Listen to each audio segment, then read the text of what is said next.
Hi viewers, Sikkim సరిహద్దు వివాద నేపథ్యంలో భారత బలగాలను హెచ్చరిస్తూ సంచలన కథనాలు ప్రచురిస్తున్న చైనా అధికారిక మీడియా తాజాగా మరో రెచ్చగొట్టే ప్రయత్నం చేస్తుంది. సిక్కిం ప్రజలకు భారత్ నుంచి విముక్తి కలిగి వారు స్వతంత్రం పొందాలి అంటూ అక్కడి ప్రజలకు స్వదేశంపై విద్వేష భావం కలిగించే ప్రయత్నం చేస్తుంది. డోక్లాంలో నెలకొన్న ప్రతిష్టంభనపై గత కొన్ని రోజులుగా చైనా భారత్ను హెచ్చరిస్తున్న విషయం తెలిసిందే.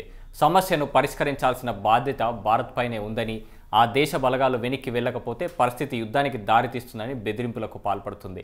తాజాగా సిక్కిం ప్రజల మనోభావాలను అడ్డుపెట్టుకునే ప్రయత్నం కూడా చేస్తుంది చైనా. సిక్కింను భారత్ ఆక్రమించుకున్నప్పటికీ ఆ రాష్ట్రం గురించి చైనా ఆలోచిస్తుంది. సిక్కింలోని ప్రజలు ప్రత్యేక దేశం కోరుకుంటున్నారు. వారికి ఈ దేశం తప్పకుండా మద్దతిస్తుంది అని చైనా అధికారిక మీడియా గ్లోబల్ టైమ్స్లో పేర్కొంది. కొన్ని పరిస్థితులలో భూటాన్, సిక్కింలలో భారత వ్యతిరేక ఉద్యమాలు జరిగే అవకాశాలున్నాయి.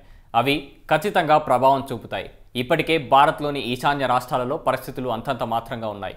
ఉద్యమాలు జరిగే దక్షిణ హిమాలయ ప్రాంతీయ రాజకీయాల్లో మార్పులు చోటు చేసుకుంటాయని గ్లోబల్ టైమ్స్ కథనంలో పేర్కొంది. ఈ విధంగా చైనా భారత్పై విభిన్న కుట్ర పన్నుతుంది. సరిహద్దులోని రాష్ట్రాల్లో ఉన్న ప్రజలను భారత్కు వ్యతిరేకంగా తయారు చేసే ప్రయత్నం చేస్తుంది. ఈ వీడియో మీకు నచ్చినట్లయితే లైక్ చేయండి, షేర్ చేయండి, కామెంట్ చేయండి అండ్ సబ్స్క్రైబ్ చేయండి. Thanks for watching. Like and subscribe Eagle Media Works.